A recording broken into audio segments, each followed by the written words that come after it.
It's funny that the original inspiration to become an actor actually came from when I was 12. I got to see this film. The school had given some kids a special treat for perfect attendance and high grades, and they showed us this film, and I saw this guy on screen, and I didn't know who he was, but I thought to myself, I want to be that guy. And it wasn't I want to be an actor like that guy. I wanted to be that guy. And the person I'm talking about was Sidney Poitier. And I looked at him and thought, yeah, I want to be that graceful. I want to be that well spoken. I want to have that kind of presence. And that's really was the original spark for being an actor. And it wasn't until about 10 years later that I actually came back to acting and thought, oh yeah, I used to do this. I think I'll give this a go. It's an Well, industry where you have to face, and I hate to say the word failure, but you have to face challenge all the time. When but someone asked me how much had I worked, if I calculated how much I had worked in a given year, it was one of my most successful years financially. And I calculated I had worked only 29 days out of that year in front of a camera. Now, that 29 days required over 300 days of prep work and study and line rehearsal and all that. But what he said, Sidney Poitier said this. He said, there are people who are going to be watching this film, and I will be the expression of their dignity. So I must do this. I will be the expression of their dignity.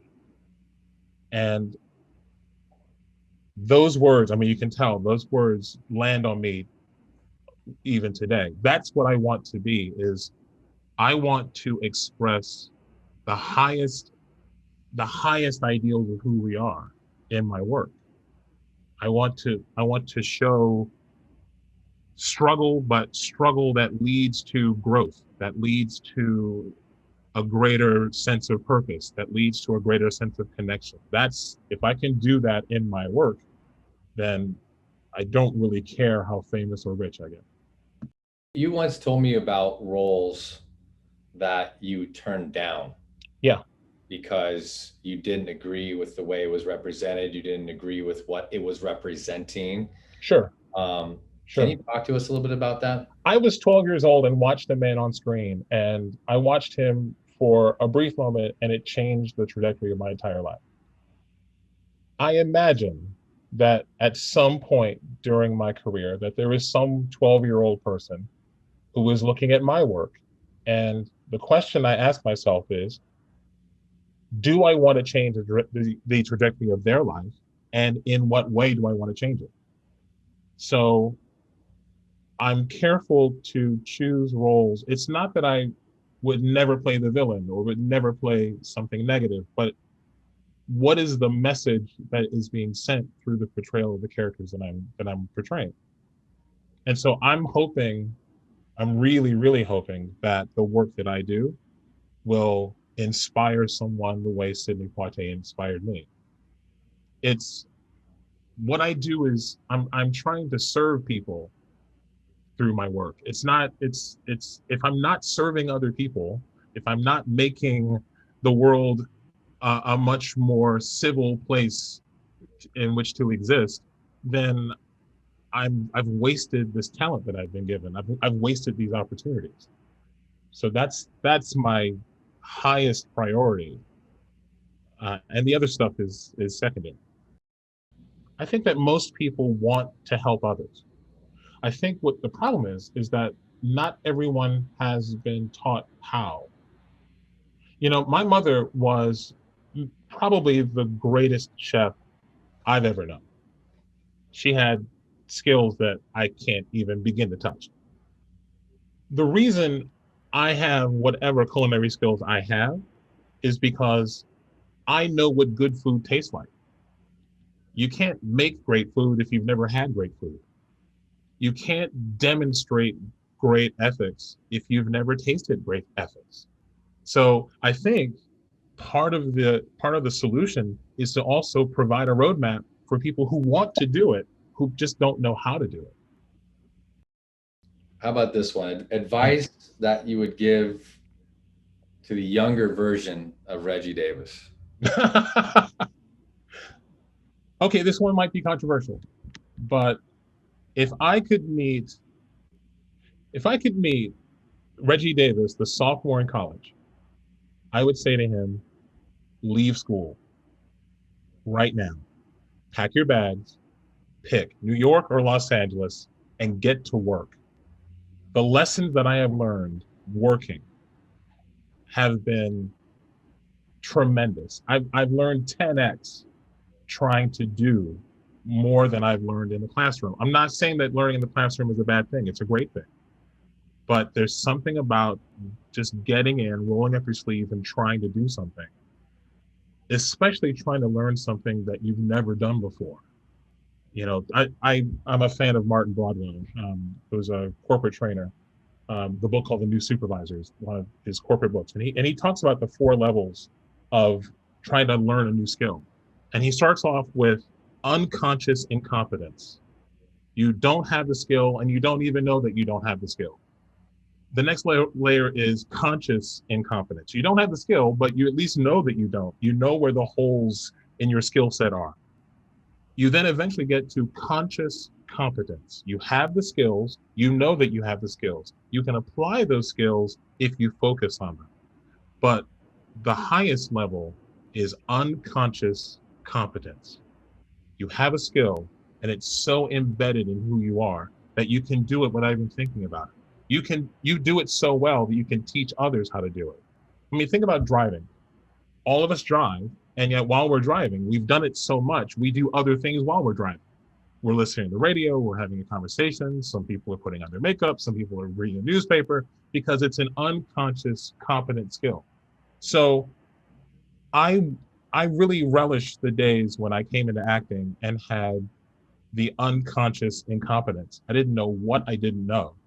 And learning about those things was fantastic. And eventually, Martin Broadwell sort of put into words what I had gone through in my life, in my career. When you're in unfair situations or even in a challenging situation, and I talk to the new biz team a lot about this, is just identifying what the obstacles are. If you can identify the obstacles, celebrate.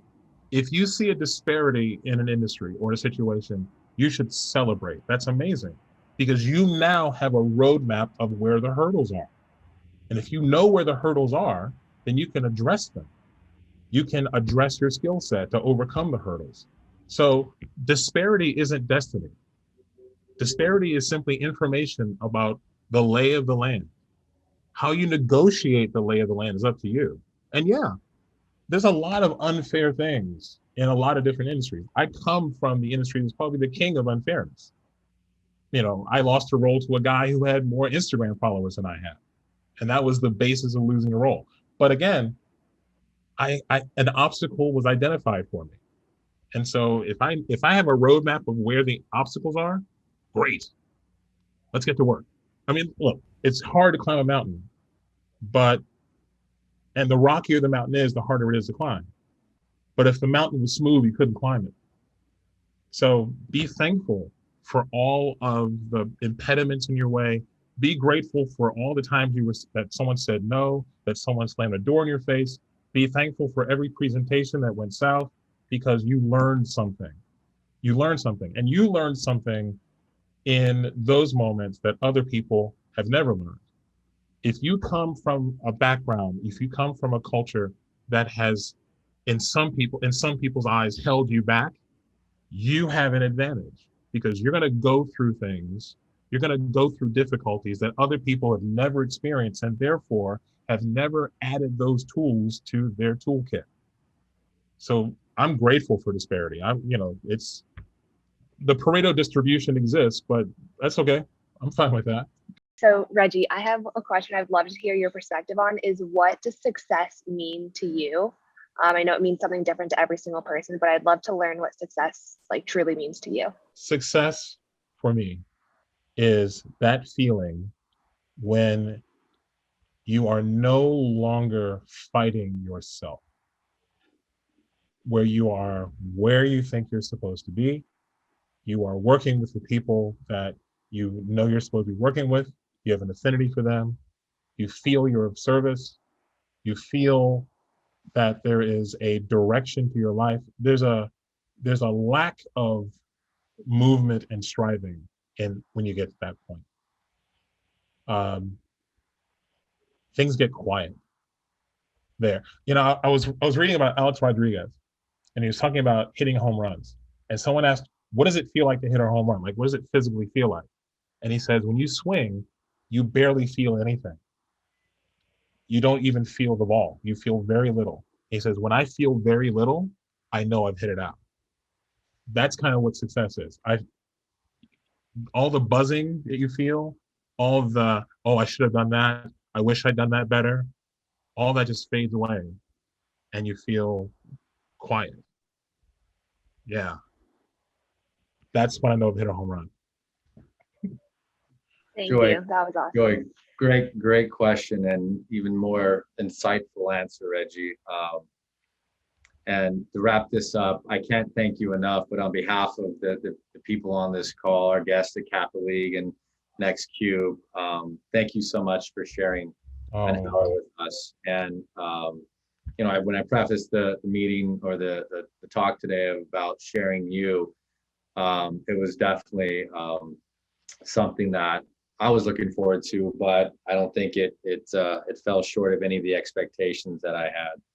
oh, Reggie, thank you so much. thank you. I am Appreciate you. so thrilled to have done this. Thank you so much, all of you. Thank you for your time.